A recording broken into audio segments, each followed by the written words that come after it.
అధ్యక్ష, ఈ white card విషయంలో అధ్యక్ష, చాలామంది ఇదివరకటి నుంచి వైట్ కార్డ్స్ ఉండి అర్హత లేనప్పటికీ కూడా వైట్ కార్డ్స్ పొంది ఉన్నారు అధ్యక్ష. అసలు వైట్ కార్డు ఉండటానికి ఎంత అమౌంట్ ఉండాలి? What is the difference between a poor person?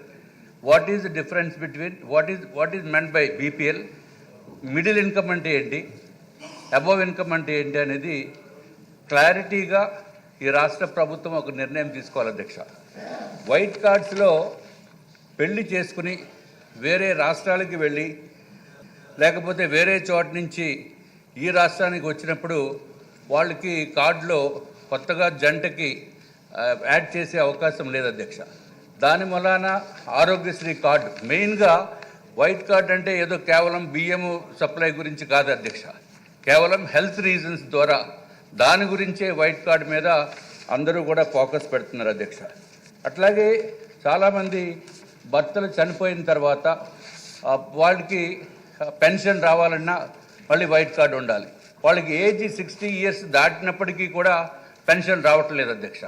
So అన్నిటికీ కూడా కంప్లీట్గా ప్రతి దానికి కూడా వైట్ కార్డ్ అనేది ఒక మ్యాండేటరీ కింద ప్రజలు భావిస్తున్నారు. కానీ ఈ వైట్ కార్డ్స్ చాలా కాలం నుంచి స్ప్లిట్ కార్డ్స్ కూడా ఇవ్వటం లేదు అధ్యక్ష. దీనికి ప్రభుత్వము త్వరితగతిన చర్యలు తీసుకుని అసలు ఇన్కమ్ని ఫిక్స్ చేసి మళ్ళీ ఒక్కసారి రీసర్వే చేసి టోటల్గా కార్డ్స్ సిస్టమ్ని రీవ్యాంప్ చేస్తే కరెక్ట్ ఒక ట్రాక్లోకి వస్తుందనేది మా యొక్క అభిప్రాయం అధ్యక్ష. దయచేసి ప్రభుత్వాన్ని, మంత్రివర్యుల్ని కూడా త్వరితగతిన ఈ వైట్ కార్డు విషయంలో తగిన చర్యలు తీసుకోవాల్సిందిగా మేము కోరుతున్నాం అధ్యక్ష. పార్థసారథి గారు. నమస్కారం సార్. ఇక్కడ సార్. ధన్యవాదాలు అధ్యక్ష. నేను చెప్పాల్సిన విషయాలు పెద్దలు చెప్పారు. ముఖ్యంగా ఒక విషయాన్ని ప్రభుత్వం దృష్టి తీసుకొస్తున్నాను అధ్యక్ష. గత 5 సంవత్సరాల్లో ఆరోగ్యశ్రీ కార్డు కోసం, ఎందుకంటే వైద్యం బాగా విలువైనది అవ్వడం వల్ల వీళ్ళు బియ్యం కోసం అని కాకుండా ఆరోగ్యశ్రీ కార్డు కోసం కొంతమంది, లేదా రిజర్వేషన్లు పొందడానికి, ఎందుకంటే ఎస్సీ ఎస్టీలకైతే క్రీమీ లేయర్ ఉండదు అధ్యక్ష, ఈడబ్ల్యూఎస్లో కానీ లేదా ఓబీసీలో రిజర్వేషన్ కోసం కూడా ఈ తెల్ల రేషన్ కార్డు చూస్తూ ఉన్నారని, ఈ తెల్ల ఆదాయ మార్గాన్ని తగ్గించి ఆదాయాన్ని తక్కువగా చూపించి తెల్ల రేషన్ కార్డు తీసుకునే ప్రక్రియ గత 5 సంవత్సరాల్లో విపరీతంగా పెరిగి కార్డుల సంఖ్య పెరిగింది అధ్యక్ష.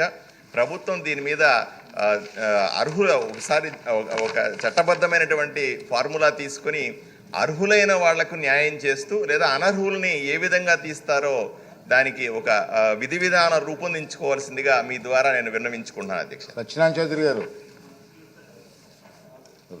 మినిస్టర్ గారు. అధ్యక్ష, గౌరవ సభ్యులు విష్ణుకుమార్ రాజు గారు, పార్థసారథి గారు, ఈశ్వరరావు గారు లేవనెత్తిన పలు అంశాల గురించి కొంచెం వివరణ ఇవ్వాల్సిన సందర్భం అధ్యక్ష. ఎందుకంటే ప్రభుత్వం ఎప్పుడు కూడా పేద కుటుంబాలని ఆదుకోవాలి, రాష్ట్రంలో మేము చేస్తున్న సంక్షేమ కార్యక్రమాల ద్వారా ఎక్కువ మందికి మనం అర్హత కలిగే విధంగా ఒక అండగా నిలబడాలి, ఒక భరోసా కల్పించే విధంగా ముందుకెళ్లాలని మా కూటమి ప్రభుత్వం ఎప్పుడు కూడా ఆలోచిస్తూనే ఉంది అధ్యక్ష. కానీ కొన్ని నిబంధనలు కేంద్ర ప్రభుత్వం కానివ్వండి, గౌరవ సుప్రీంకోర్టు కానివ్వండి ఎప్పటికప్పుడు అందిస్తూనే ఉన్నాయి. అందులో భాగంగా అసలు ఉన్న రేషన్ కార్డుల గురించి సంఖ్య ఇందాక గౌరవ సభ్యులు ఈశ్వరరావు గారు చెప్పారు.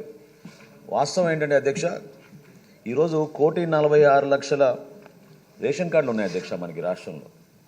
అంటే దాదాపు 4,26,44,000 మందికి మనకి బీపీఎల్ రేషన్ కార్డ్స్ అందించడం జరిగింది అధ్యక్ష. అంటే దాదాపు 91% జనాభాకి మనం రేషన్ కార్డ్స్ అందిస్తున్నాం అధ్యక్ష. కవరేజ్లో ఎప్పుడు కూడా ఇక్కడ లోపం లేదు అధ్యక్ష. దీనికి ఎక్స్క్లూజన్ క్రైటీరియా అనేది ఎప్పుడు కూడా మేము పెట్టలేదు. ఎలిజిబిలిటీ క్రైటీరియా అనేది మాత్రం జాతీయ ఆహార భద్రత చట్టం ప్రకారంగా, అదేవిధంగా రాష్ట్రాలకి కేంద్ర ప్రభుత్వం అందిస్తున్న గైడ్లైన్స్ ప్రకారంగా మనం కొన్ని ఎలిజిబిలిటీ క్రైటీరియా ఏర్పాటు చేసాం అధ్యక్ష. ప్రత్యేకంగా మనకి ఇన్కమ్ విషయంలో గ్రామీణ ప్రాంతాల్లో 10,000 రూపాయల నెలకి, అర్బన్ ప్రాంతాల్లో 12,000 రూపాయలు ప్రతి నెల ఇన్కమ్ ఉండే విధంగా టోటల్ ఫ్యామిలీ ల్యాండ్ హోల్డింగ్, అంటే కుటుంబానికి ఉన్న భూములు wet lands 3 acres, dry land 10 ఎకరాల కన్నా తక్కువ ఉండాలి అధ్యక్ష. అదేవిధంగా ఎలక్ట్రిసిటీ కన్జంప్షన్ 300 యూనిట్ల కన్నా తక్కువ ఉండాలి అధ్యక్ష. దీన్ని 6 నెలల యావరేజ్ తీసుకుంటారు అధ్యక్ష యాజ్ ప్రామాణికంగా. అదేవిధంగా ఏ గవర్నమెంట్ ఎంప్లాయీకి కానీ పెన్షన్కి కానీ కార్డు అర్హత లేదు అధ్యక్ష. కానీ ఎవరైతే పాపం కష్టపడి పనిచేస్తున్నారో శానిటేషన్ వర్కర్స్ కానివ్వండి, సఫాయి కర్మచారులు కానివ్వండి, మున్సిపల్ కార్మికులు ఎవరైతే పనిచేస్తున్నారో వాళ్ళందరికీ కూడా దీంట్లో ఎగ్జంప్షన్ ఉంది. అదేవిధంగా 4 వీలర్స్ విషయంలో వీళ్ళకి 4 వీలర్స్ ఉంటే ఖచ్చితంగా వాళ్ళకి ఆ ఎలిజిబిలిటీ క్రైటీరియాలో వాళ్ళకి అర్హత లేదు అధ్యక్ష. ఇన్కమ్ ట్యాక్స్ విషయంలో మీ అందరికీ తెలుసు, కేంద్ర ప్రభుత్వం ఎప్పుడైతే ఈకేవైసీ ప్రాసెస్ చేయమందో ఆధార్ని మనం అనుసంధానం చేసుకుని ఒకే ఒక్కసారి ఇప్పటివరకు మనకి ఇన్కమ్ ట్యాక్స్ గురించి కూడా మనం డేటా షేర్ చేసుకున్నాం. సో అందులో కూడా ఇన్కమ్ ట్యాక్స్ పే ఎవరిని ఉంటే వాళ్ళకి అర్హత ఉండదు అధ్యక్ష. మున్సిపల్ ప్రాపర్టీ 1000 స్క్వేర్ ఫీట్ కన్నా ఎక్కువ ఉంటే ఖచ్చితంగా వాళ్ళకు కూడా అర్హత ఉండదు అధ్యక్ష. నేను చాలా గర్వంగా చెప్తున్నాను అధ్యక్ష, ఈరోజు ఆంధ్రప్రదేశ్ భారతదేశంలో నంబర్ 1 స్థానంలో నిలిచింది అధ్యక్ష ఈకేవైసీ ప్రాసెస్లో. ఇప్పుడు వరకు మనం 87% కంప్లీట్ చేసాం అధ్యక్ష మన కార్డ్స్ అన్ని కూడా. మార్చ్ చివరి నాటికి అంటే సుప్రీంకోర్టు గైడ్లైన్స్ ప్రకారంగా ఈకేవైసీ ప్రాసెస్ 31 మార్చ్ 2025కి పూర్తవ్వాలి అధ్యక్ష. 100% ఆంధ్రప్రదేశ్లో భారతదేశంలోనే నంబర్ 1 రాష్ట్రంగా మనం ముందుకెళ్తాం అధ్యక్ష. ఈ ఈకేవైసీ ప్రాసెస్ కూడా పూర్తి చేస్తామని సగౌరవంగా నేను చెప్తున్నాను అధ్యక్ష. అయితే ఇందాక గౌరవ సభ్యులు అన్నట్టు విడో పెన్షన్స్ గురించి లేదా ఆరోగ్యశ్రీ గురించి కొంతమంది ఇబ్బంది పడుతున్నారని, బేసికల్గా ఇది నేను ఇందాక అన్నట్టు ఎక్స్క్లూజన్ క్రైటీరియా ఏం లేదు అధ్యక్ష. Any application is based on a unit purpose. అంటే ఒక ఫ్యామిలీ ఒక యూనిట్గా తీసుకున్నా మళ్ళీ దాంట్లో ఎంతమంది కుటుంబ సభ్యులు ఉంటారో వాళ్ళందరినీ కూడా మనం బేస్ చేసుకుని మనం ఈ రోజున రాష్ట్ర వ్యాప్తంగా, అందుకే ఇందాక అన్నది అధ్యక్ష, 1,46,00,000 రేషన్ కార్డులకు గాను 4,26,44,000 మందికి మనం అర్హత కలిగించాం అధ్యక్ష.